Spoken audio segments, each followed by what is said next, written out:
They say the invisible see everything. That was Sophie's superpower.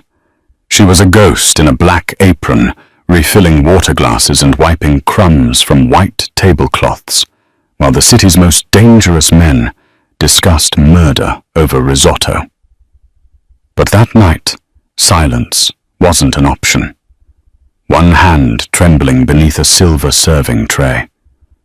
One crumpled receipt with 7 words scrawled in panicked ink. Your wife set a trap. Leave now. That tiny slip of paper didn't just save a crime boss's life. It started a war that would burn the city to the ground. And Sophie. She was standing right in the center of the flames. The air inside Ristorante Bartoli always smelled of truffle oil, expensive cologne and fear. It was the kind of establishment where a bottle of wine cost more than Sophie's rent for 3 months, and the clientele arrived in armored SUVs with tinted windows. Sophie adjusted the collar of her uniform, checking her reflection in the polished brass of the espresso machine. She looked tired. Her blonde hair was pulled back so tight it hurt, highlighting the pale exhaustion on her face. She preferred it that way. Being attractive in a place like Bartoli's was a liability. Being invisible was survival. Table 4 needs a decanter for the 96 Barolo. Move it. Sophie, the maitre d', a sweating man named Marco, snapped his fingers near her face. Sophie nodded, keeping her eyes on the floor. Yes, Marco. She moved through the dining room with practiced fluidity. She knew the rhythm of the place. She knew that the man at table 7 was cheating on his wife, and that the politician at table 9 was taking bribes in envelopes tucked into the dessert menu. She saw it all, and she said nothing. Her silence was the currency that allowed her to keep this job, which paid just enough to keep the debt collectors away from her mother's nursing home bills. Then the atmosphere in the room shifted. It wasn't a sound. It was a drop in pressure. The heavy oak doors swung open, and the ambient chatter died down to a hushed whisper. Edward Valenti walked in. Even Sophie, who made a point of never staring, couldn't help but look. Edward was the head of the Valenti crime family, the undisputed king of the eastern seaboard. He was tall, wearing a bespoke charcoal suit that fit his broad shoulders like armor. His face was hard, carved from granite, with dark eyes that scanned the room with the predatory focus of a wolf. He didn't look like a man who enjoyed his power. He looked like a man burdened by it. On his arm was his wife, Vittoria. If Edward was the granite, Vittoria was the diamond that cut it. She was breathtakingly beautiful, wearing a dress of crimson silk that clung to her curves like a second skin. Her dark hair cascaded over one shoulder, and her lips were painted a blood red that matched her dress. But while Edward's eyes were alert, Vittoria's were cold, dead. They're sitting in the alcove, Marco hissed, grabbing Sophie's arm. You're on them tonight. Do not mess this up. Mr. Valenti is particular. Sophie swallowed hard, her throat dry.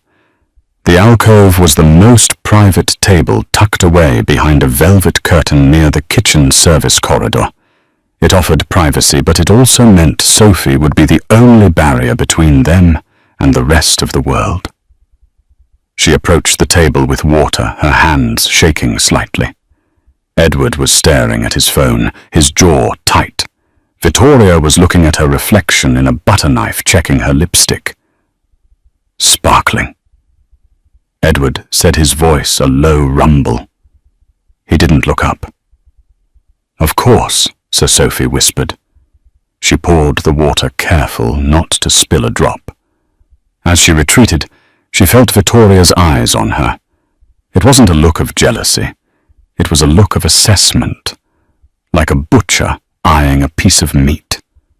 20 minutes later, Sophie was in the service corridor, restocking the napkin supply. The corridor shared a thin decorative wall with the alcove. The ventilation grate was loose, a quirk of the old building that the owners had never fixed. Through the grate, voices carried with crystal clarity. "You're paranoid?" Don Vittoria's voice floated through, smooth and dismissive. "It's not paranoia when the shipments are getting hit 3 times a week." Vittoria. Edward sounded exhausted. "Someone on the inside is talking, and I'm going to find them. Let's just enjoy dinner," she soothed. "It's our anniversary." "Relax. I ordered that vintage scotch you like. It's coming from the reserve cellar." There was the sound of a chair scraping. "I need to use the restroom," Edward said. His heavy footsteps faded away. Sophie froze. She should leave. She should go back to the kitchen. But then she heard the rapid tapping of a phone screen, and Vittoria's voice completely changed. The loving wife tone was gone, replaced by urgent, venomous steel. "He's distracted." "No, listen to me, Adrian. Do it tonight." "Yes, when we leave. The valet has the car. Rig it now. I'll make sure he waits by the curb for me to fix my coat. Just make sure the blast is big enough to leave nothing behind. I want the closed casket." Sophie's blood turned to ice. Adrian. That was Edward's underboss, his right hand. And his wife was orchestrating his execution. "I love you too," Vittoria whispered, a cruel smirk audible in her voice. "Tonight I become the widow Valenti, and we take everything." Sophie stood paralyzed in the hallway, a stack of linen napkins clutched to her chest. She had heard too much. If she walked away, a man would die in less than an hour. If she spoke up, she would be killed. The kitchen doors swung open, and the sous chef yelled for a runner. Sophie jolted. She had to go back out there. She had to serve the woman who had just ordered her husband's murder. The dining room felt like a minefield now. Every clink of silverware sounded like the cocking of a gun. Sophie moved toward the alcove, her heart hammering against her ribs so hard she feared they could see it through her uniform. Edward had returned. He was sitting back looking at the ceiling, one hand resting on the table. He looked lonely. That was the strangest part. The most powerful man in the city looked profoundly lonely. Vittoria was smiling at him, reaching across the table to touch his hand. "Happy anniversary, my love," Vittoria purred. To us, Edward replied, but his smile didn't reach his eyes. Sophie approached with the appetizers. Beef carpaccio with truffle shavings. Her hands were trembling violently. She set the plates down. "Girl," Vittoria snapped. "You're shaking the table. Clumsy." "I'm sorry, ma'am," Sophie stammered. "Low blood sugar. I apologize." Edward looked at her then. Really looked at her. His eyes weren't angry. They were observant. He saw the terror in her pupils. He likely assumed she was just intimidated by his reputation. He didn't know she was terrified for him. "Take a breath," Edward said quietly. "Nobody is going to bite you." The irony made Sophie want to scream. "The woman next to you is about to blow you into pieces." She retreated to the service station. Her mind was racing. She couldn't speak. Vittoria would deny it, and Adrian would have Sophie killed before she left the block. She couldn't call the police.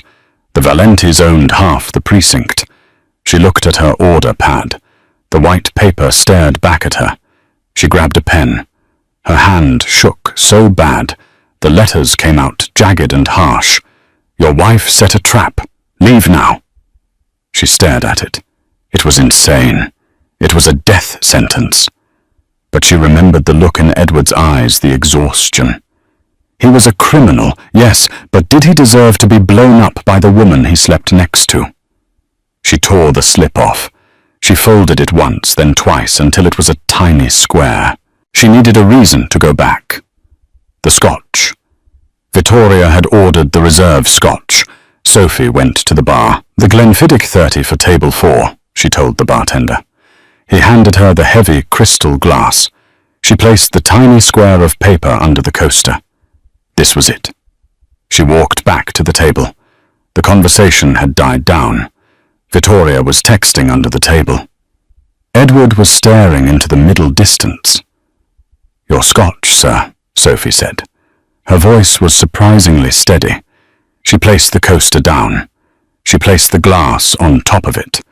But she did it clumsily, intentionally, catching the edge of the paper with her thumb, so it slid out slightly, resting against the base of the glass, the ink visible. Edward reached for the drink. He paused. He saw the paper. Sophie held her breath. Victoria was busy looking at her phone, smiling at whatever text Adrian had sent, confirming the bomb was set.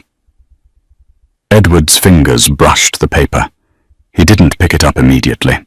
He looked at Sophie. She gave a microscopic nod, her eyes wide, pleading. "Read it?" Edward's expression didn't change. He was a master of the poker face.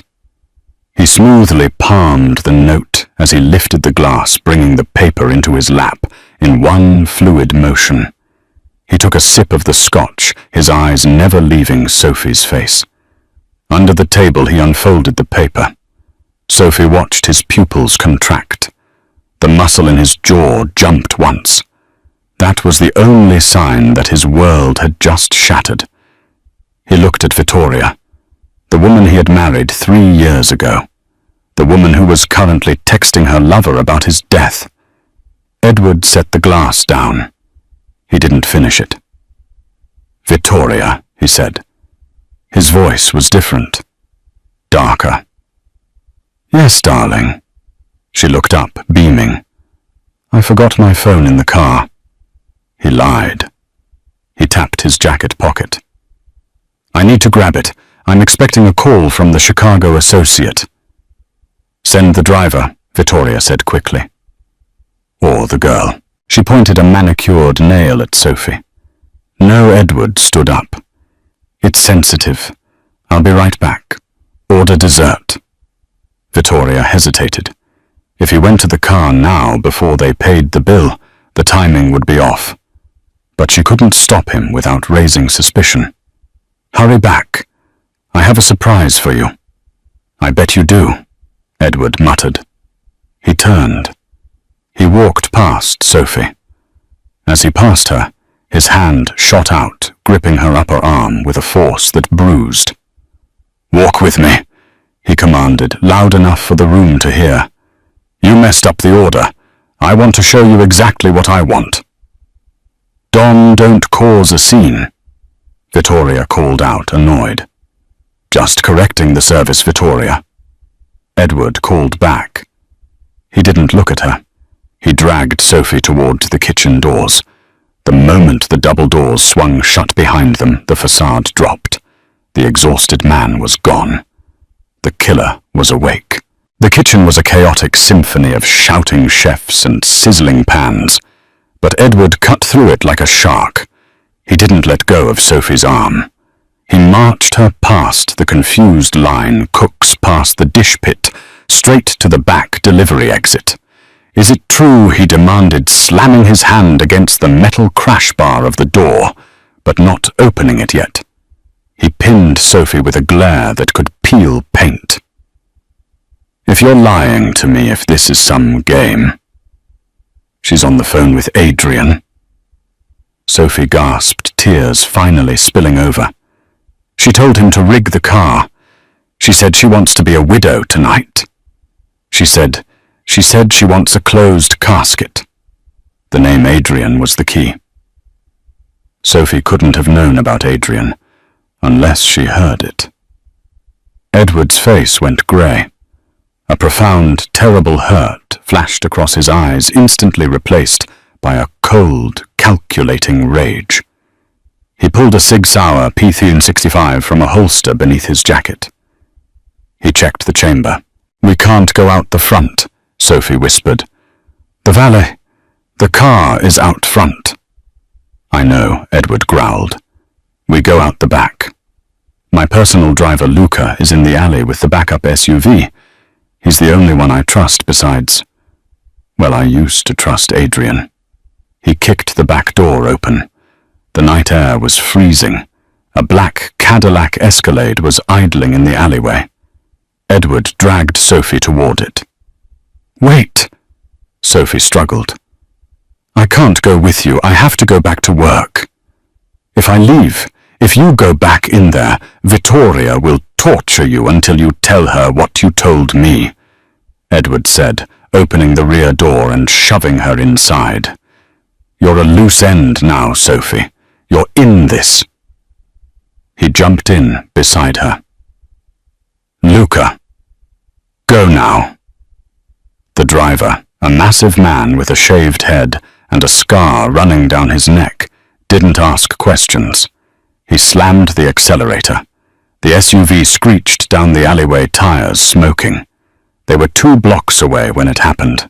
A dull thump vibrated through the chassis of the SUV, followed seconds later by a roar that shook the windows.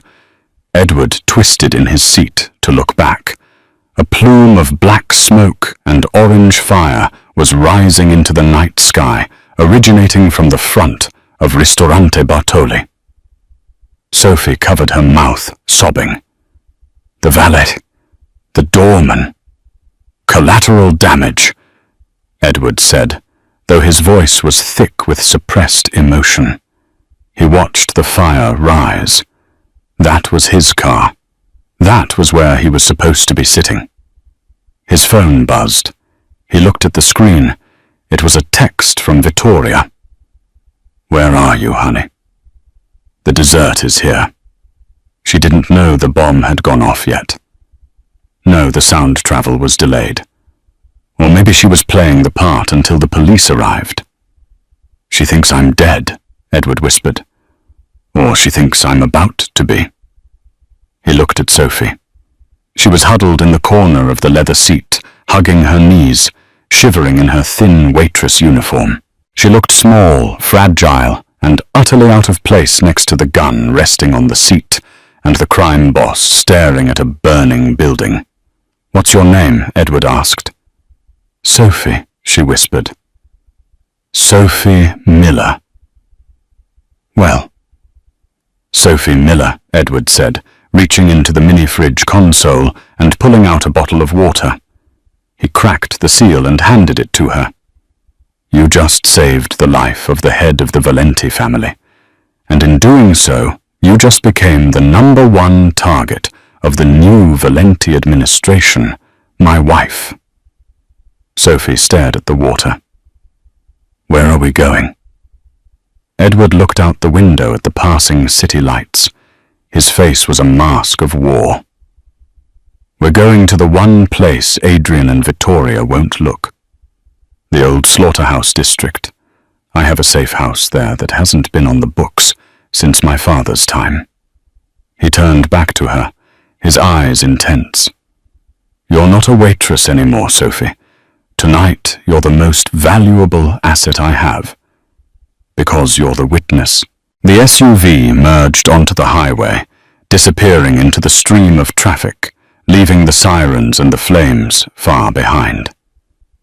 But Sophie knew, with a sinking dread in her stomach, that the fire wasn't behind them. They were bringing it with them. The meatpacking district was a graveyard of industry, a sprawling labyrinth of brick and rusted iron, where the city's lights didn't reach. The Cadillac Escalade navigated the potholes with a jarring rhythm, the silence inside the cabin heavier than the darkness outside. Edward hadn't spoken a word since the highway.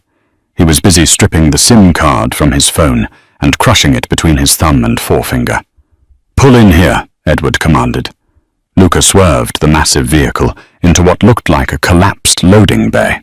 The headlights cut through the gloom, illuminating a steel roll-up door covered in decades of graffiti. Luca pressed a remote clipped to the visor, and the door groaned upward, revealing a cavernous, empty warehouse that smelled of stale blood and sawdust. As the car parked and the engine died, the silence rushed back in, ringing in Sophie's ears. She felt like she was floating detached from reality. An hour ago she was serving Pinot Grigio. Now she was in a fugitive's hideout. "Out," Edward said, opening his door. The warehouse was freezing. Sophie hugged her arms, her teeth chattering. Edward noticed. Without a word, he took off his suit jacket, the bespoke charcoal wool still smelling of the restaurant, and draped it over her shoulders. It was heavy, warm, and smelled of expensive tobacco and gunpowder. Upstairs, he gestured to a rusted iron staircase. The office. The office was a single room overlooking the warehouse floor. It had blacked-out windows, a cot, a dusty desk, and a wall of monitors that were currently dark. Edward walked to a breaker box and flipped a switch. The room hummed to life. He turned to Sophie. The adrenaline had faded, leaving him looking dangerous and cornered. "Strip," he said. Sophie froze, clutching the jacket tighter. "What I need to know, you're not wearing a wire." Edward said, his voice devoid of sexual intent. It was purely clinical. "Vittoria is smart. Adrian is smarter. If they planted you to lead me here, I need to know before I plan my next move. I'm not a plant." Sophie cried, her voice echoing in the small room. "I'm a waitress. I make $12 an hour, plus tips. I saved your life." Why Edward took a step closer, invading her space. He was terrifyingly large up close. "Why did you do it?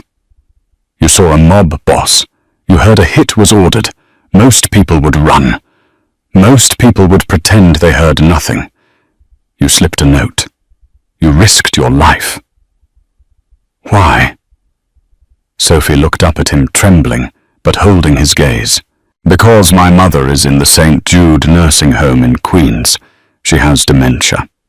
If I lose my job, she gets evicted. I can't afford to get involved in a police investigation. I can't afford to be a witness in court.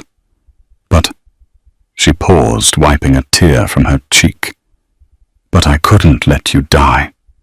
You looked like my dad used to look before he passed. Tired. Just tired." Edward stared at her for a long time. The intensity in his eyes softened just a fraction. He saw the truth in her fear. "Keep your clothes on," he muttered, turning away. "I believe you." He walked to the desk and pulled a hidden drawer open, revealing a dusty bottle of bourbon and 2 Glocks. He checked the magazines with practiced ease. Luca Edward called out to the driver who was standing guard at the door. "Go to the safe in the floor. Get the cash. We need to buy new phones, burner laptops, and a car that isn't registered to the family." Boss Luca said, his voice grave. "We have a problem. The floor safe. It's been welded shut. Recently." Edward froze. He walked to the window, looking down at the warehouse floor. Adrian knew about this place. Edward realized, his voice a low growl. "He didn't think I'd survive the blast, but he locked down my contingencies just in case. They're squeezing me out, freezing the accounts, locking the safe houses." He turned back to Sophie. The situation was worse than he thought. He had no money, no army, and the whole city thought he was dead. Sophie, Edward said, sitting on the edge of the desk. "Do you have a car?" "A 2014 Honda Civic," she whispered.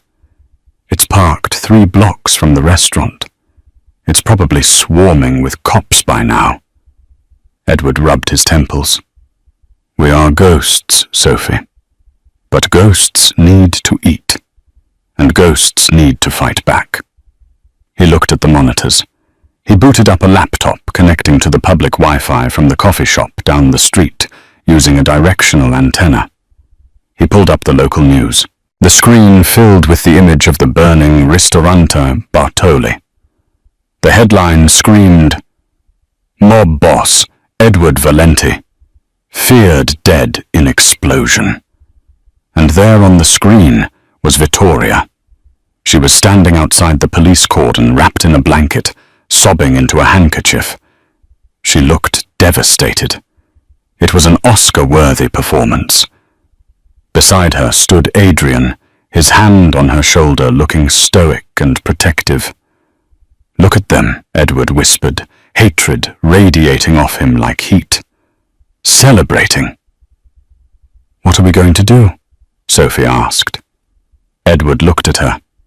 "You're going to help me steal back my kingdom. But first we need to get you out of that uniform." The next morning, the city of New York woke up to a power vacuum. The newspapers were already speculating on a gang war, but Adrian moved fast. By noon, he had called a meeting of the capos, the captains of the Valenti crime family. Edward sat in the warehouse, watching the feed from a hidden camera he had installed in his own boardroom years ago. A camera Adrian evidently didn't know about. On the grainy black and white monitor, Sophie watched as Adrian sat at the head of the long mahogany table, Edward's chair. Vittoria sat to his right, wearing black mourning clothes, her face dry and hard. "Edward is gone," Adrian told the assembled men. "It was the Bratva, the Russians. They hit us on our anniversary." A lie.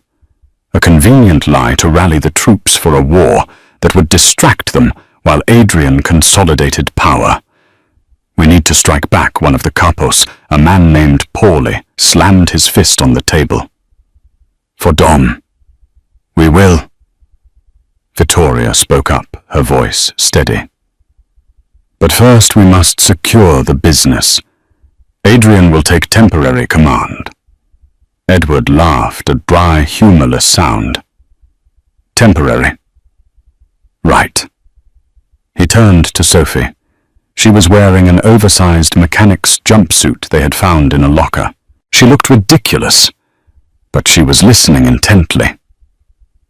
"They're going to move the ledger," Edward said. "The Black Ledger. It contains the names of every judge, politician, and cop on our payroll. It's the source of true power. Without it, Adrian is just a thug. With it, he's untouchable." "Where is it?" Sophie asked. "It's in a safety deposit box at the majestic Union Trust Bank in Midtown," Edward explained. "But it requires 2 keys. I have one." He tapped his chest.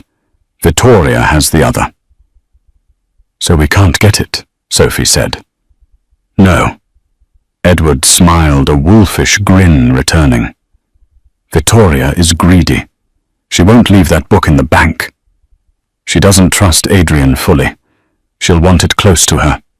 She's going to move it today before the funeral."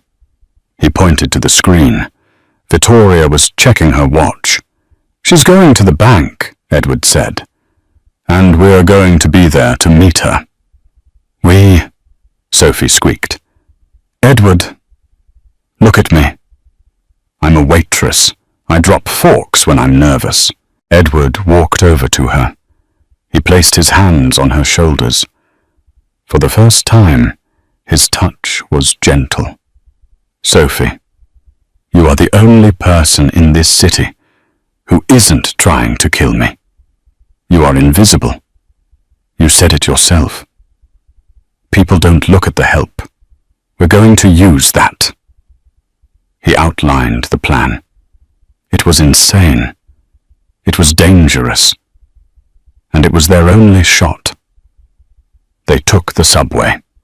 Edward wore a baseball cap pulled low and a thick worker's jacket hiding his face. Sophie wore a stolen coat. They looked like any other couple struggling through the rush hour grind. They staked out the Union Trust Bank from a cafe across the street. At 2:00 p.m., a black Mercedes pulled up. Vittoria stepped out, flanked by 2 bodyguards. She looked regal in her grief. "She's going in," Edward said, into a burner phone he was using to communicate with Luca, who was parked in a stolen van around the corner. 10 minutes later, Vittoria emerged. She was clutching a thick leather briefcase. "She has it," Edward said. "Luca, get ready."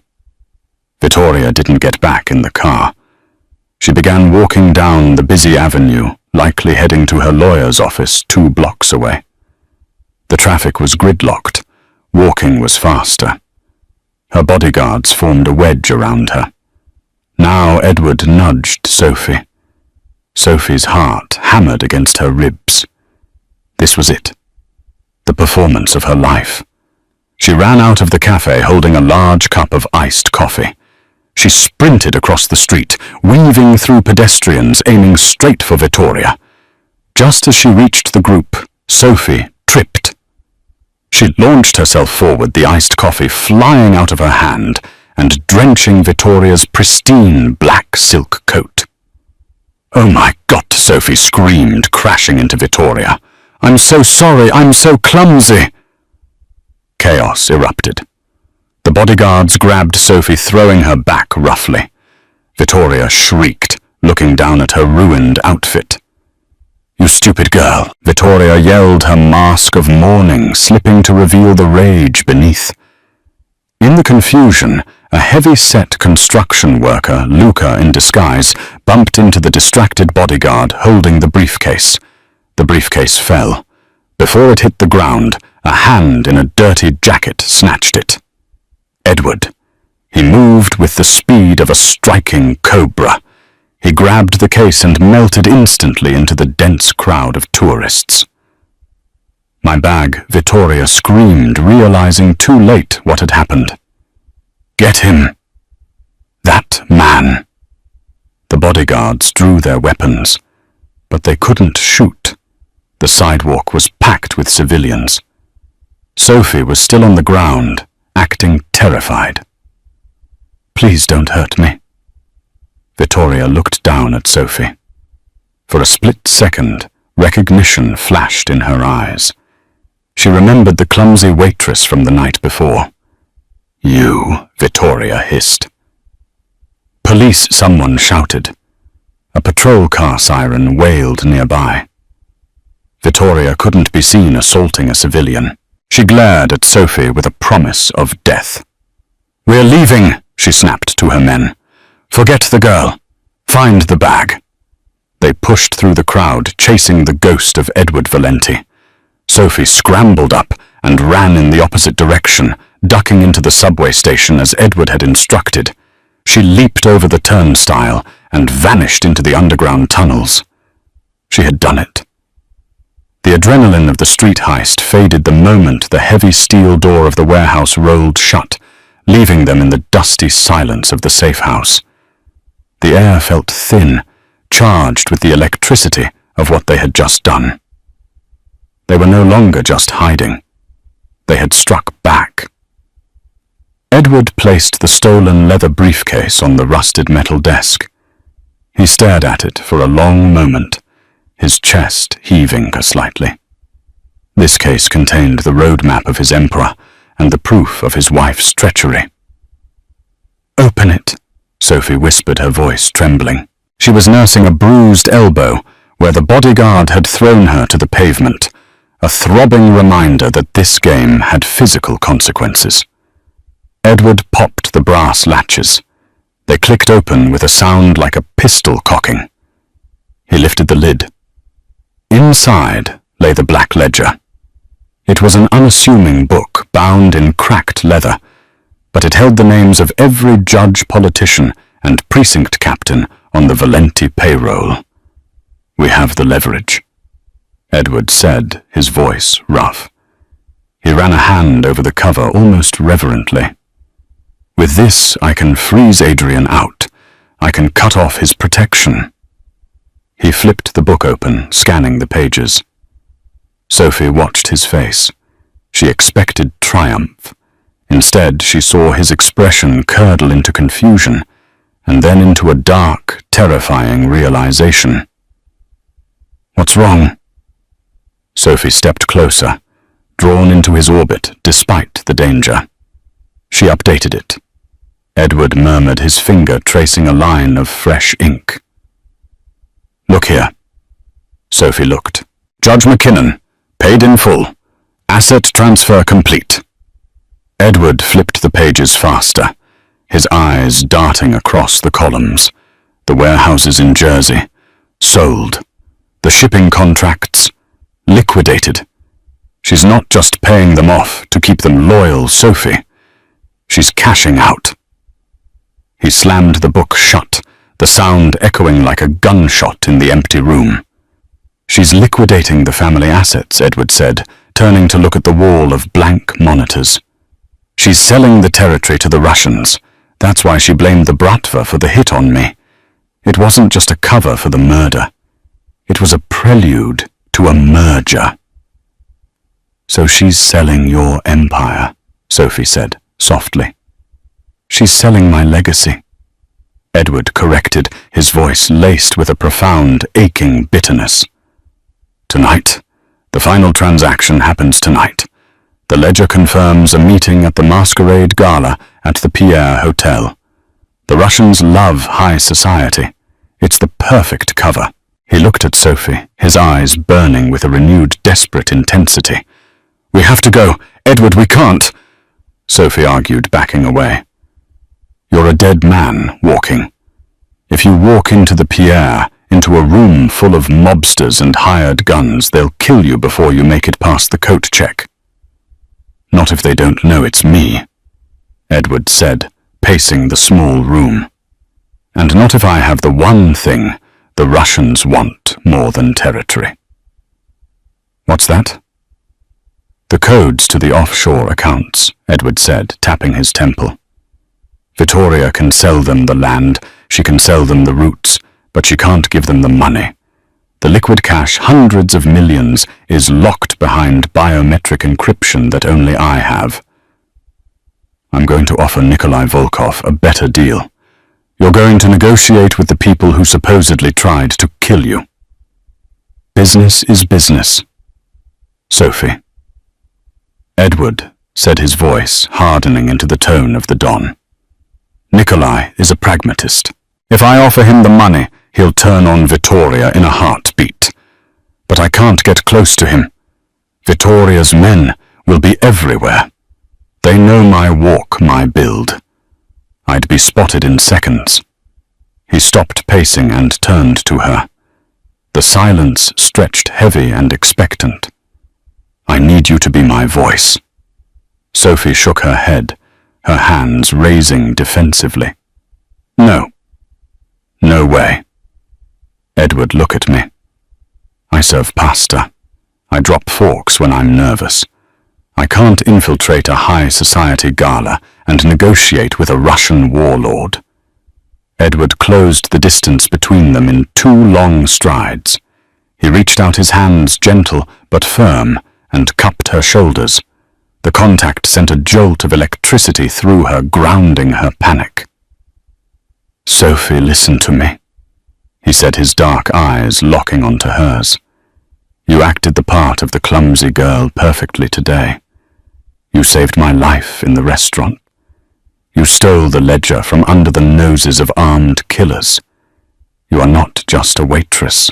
I've watched you handle the most arrogant, dangerous men in the city at Bartoli's. You have a quiet dignity they can't buy, and an invisibility they don't suspect." He reached into the briefcase and pulled out a black credit card, one of the few emergency lines Vittoria hadn't thought to cancel yet. "Buy a dress, buy a mask. Meet me at the service entrance of the Pierre at 8:00 p.m. The grand ballroom of the Pierre Hotel was a spectacle of excess. Under the glow of massive crystal chandeliers, a sea of velvet silk and Venetian masks swirled to the music of a live string quartet. The air smelled of expensive champagne, heavy perfume, and money. Sophie stood at the edge of the room, her heart hammering against her ribs like a trapped bird. She felt like an imposter, a fraud who had sneaked into the palace. But she didn't look like one. She wore a floor-length gown of midnight blue silk that shimmered like deep water under the lights. It hugged her frame, transforming the shy waitress into a statue of elegance. A silver filigree mask covered the upper half of her face, hiding her terror. Invisible, she told herself. Just be invisible until you need to be seen. She scanned the room. She spotted them instantly. Vittoria and Adrian were unmasked, standing near the center of the room, like royalty holding court. Vittoria looked radiant and triumphant, laughing at something Adrian whispered, toasting with vodka. They were celebrating their victory on her husband's grave. Sophie swallowed her bile and turned her gaze to the far corner near the ice sculpture. Nikolai Volkov, the head of the Russian Bratva. He was a bear of a man, imposing even in a tuxedo surrounded by a perimeter of hard-eyed men who were clearly not there for the hors d'oeuvres. Sophie took a deep breath. She touched the earpiece hidden beneath her hair. "I see him," she whispered. "Go." Edward's voice crackled in her ear, steady and reassuring. "I'm in position on the roof. Just say the words." Sophie drifted through the crowd. She moved with a grace she didn't know she possessed, fueled by sheer survival instinct. She approached the wall of Russian security. One of the guards stepped forward to block her, but she held her ground. "Mr. Volkov," she said, projecting her voice just enough to cut through the music. The Russian boss turned. He looked down at her, his eyes cold and assessing behind a black domino mask. "Do I know you, Krasavitsa?" "I have a message from a ghost," Sophie said, keeping her voice steady, reciting the script Edward had burned into her memory. "The accounts are empty. Vittoria is selling you a hollow shell." Nikolai's polite smile vanished instantly. The air around him seemed to drop 10 degrees. "Who sent you, Edward Valenti?" Sophie whispered. "He is alive. And he is here." Nikolai's eyes darted around the room, scanning the masks, looking for the dead man. Impossible. He is ready to transfer the real offshore codes to you. Sophie pressed her hands, trembling slightly inside her clutch, in exchange for one thing. What Nikolai asked, his voice a low rumble. "The heads of the traitors." Nikolai looked across the room at Vittoria, who was happily accepting condolences from a senator. He looked back at Sophie. He was a businessman, and he knew when a deal smelled rotten. Vittoria had promised him assets, but without the cash codes, the Valenti empire was crippled. "Bring him to me," Nikolai said quietly, making a split-second decision. "Room 412. 10 minutes. If this is a trap, you will not leave this hotel alive." Sophie nodded, her knees shaking. 10 minutes. She turned to leave, desperate to get away from the suffocating aura of violence radiating from the Russian. She needed air. She needed to tell Edward it was done. She moved quickly toward the exit, her head down. She was almost clear of the dance floor when the crowd shifted. A waiter dropped a tray, causing a ripple of movement. Sophie swerved to avoid the mess and collided hard with a solid chest. "Watch where you're going," a voice sneered. Sophie froze. The blood drained from her face. She knew that voice. She had heard it order a car bomb. It was Adrian. She kept her head down, mumbling an apology, trying to pull away. "Excuse me." Adrian grabbed her wrist. His grip was iron. "Wait." He wasn't letting go. He pulled her closer, his eyes narrowing. He wasn't looking at her mask. He was looking at her jawline, the only part of her face exposed. "I know that chin," Adrian whispered. The realization hit him like a physical blow. He remembered the trembling waitress he had threatened. He remembered the girl who had vanished, the waitress he breathed. He ripped the silver mask from her face. The elastic snapped. Sophie stood exposed in the middle of the ballroom, staring into the eyes of a monster. "It's her! Adrian!" shouted his voice, cracking with rage. "It's the rat!" He reached into his tuxedo jacket. The music stopped. Screams began to rise from the guests. Sophie stumbled back, tripping on her gown. Adrian drew a sleek black pistol and leveled it at her chest. Bang! A gunshot rang out. But Sophie didn't feel the bullet. Adrian dropped his gun, clutching his shoulder, as red bloomed across his white shirt. He fell back, screaming. High above on the mezzanine balcony, a figure stood silhouetted against the light. Edward Valenti, holding a sniper rifle, lowered the weapon. He wasn't wearing a mask. Adrian Edwards' voice boomed over the panicked crowd, shaking the very walls of the hotel. "You're sitting in my chair." Sophie turned away from Nikolai Volkov, her heart hammering a frantic rhythm against her ribs. She had delivered the message. The seed of doubt had been planted in the Russian mobster's mind, but the danger was far from over. Every second she remained on the open floor of the Pierre Hotel ballroom was a gamble with her life. The air was thick with the scent of expensive perfume and the underlying metallic tang of tension. She kept her head down, her eyes fixed on the intricate patterns of the carpet, trying to weave through the throng of masked guests toward the service exit. "Invisible," she chanted silently. "Just be invisible for 30 more seconds." But fate cruel and sharp intervened. As she rounded a pillar, a heavy, solid mass stepped directly into her path. She collided with a hard chest, the impact jarring the breath from her lungs.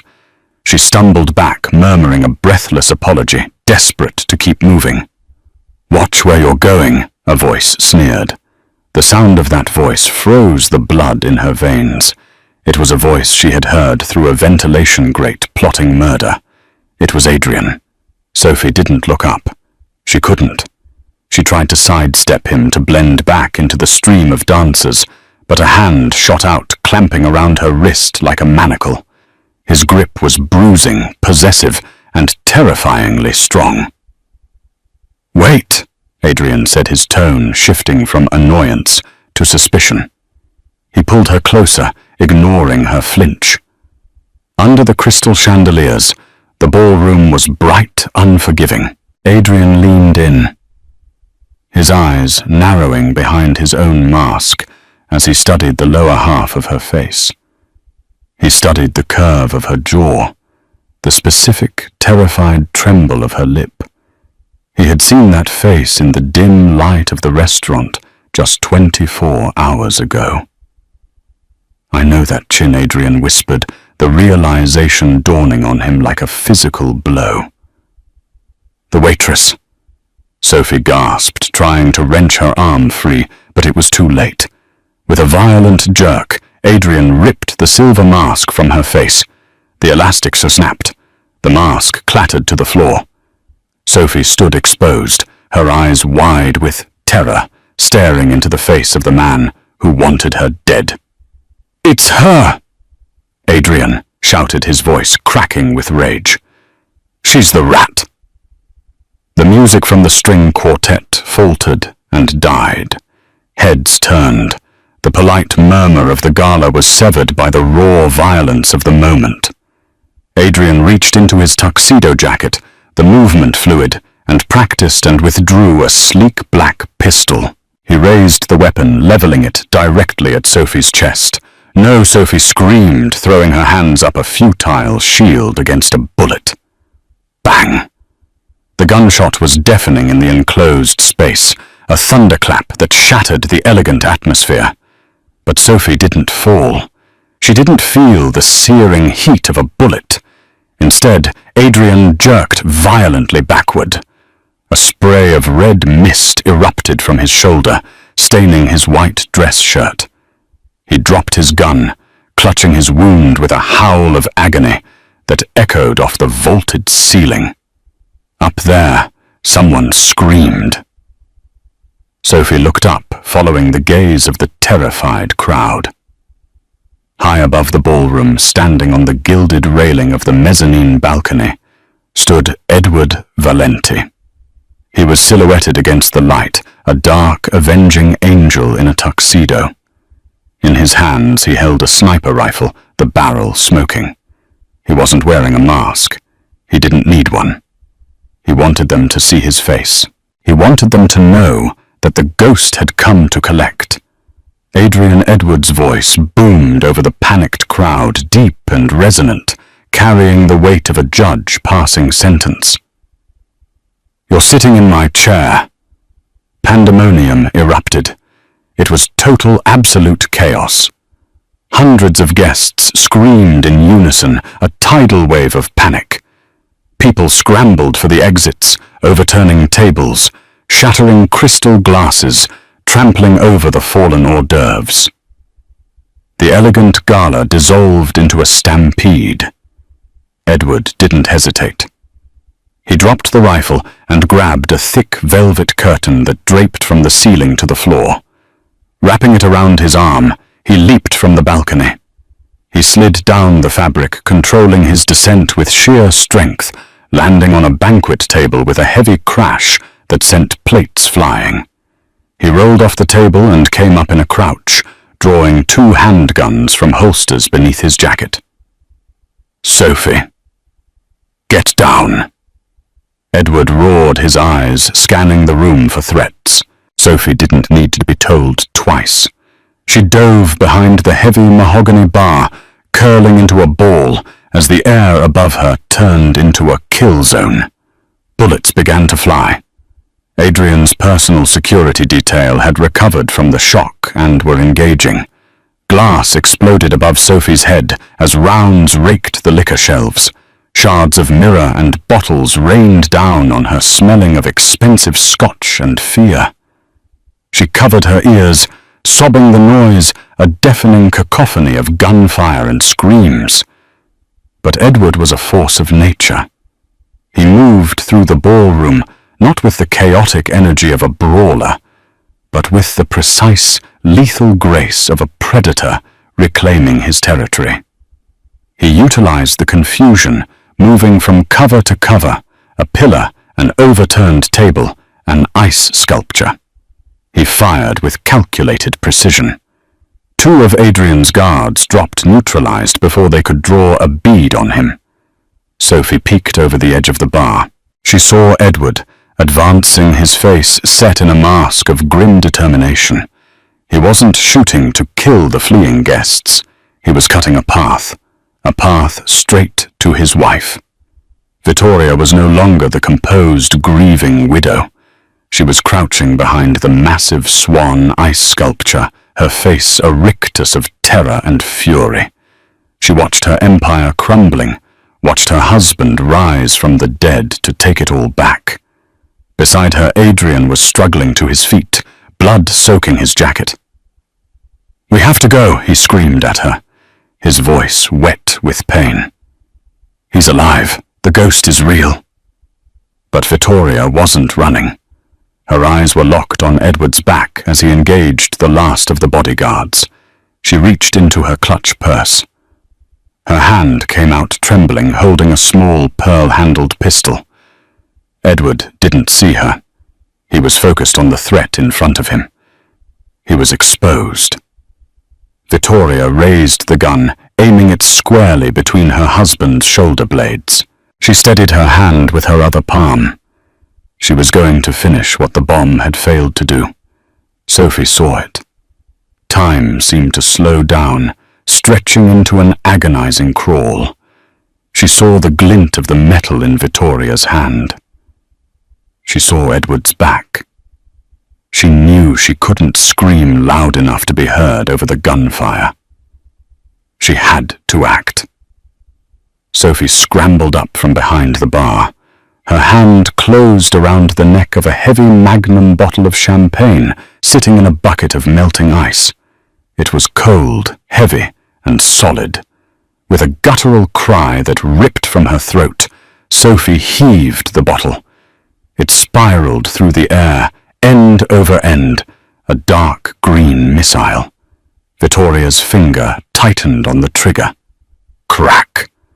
The heavy bottle smashed into Vittoria's outstretched hand and wrist with bone-shattering force. The pistol went flying, skittering across the marble floor. Vittoria shrieked, clutching her broken hand to her chest, doubling over in pain. Edward whipped around at the sound of the impact. He saw the shattered bottle on the floor. He saw his wife, broken and disarmed. And then he looked past her to the bar. He saw Sophie standing there, chest heaving, her hair, wild terror and adrenaline warring in her eyes. Edward turned back to his wife. He walked toward her, his steps slow and deliberate, the glass crunching beneath his dress shoes. Adrian, desperate and foolish, tried to intervene.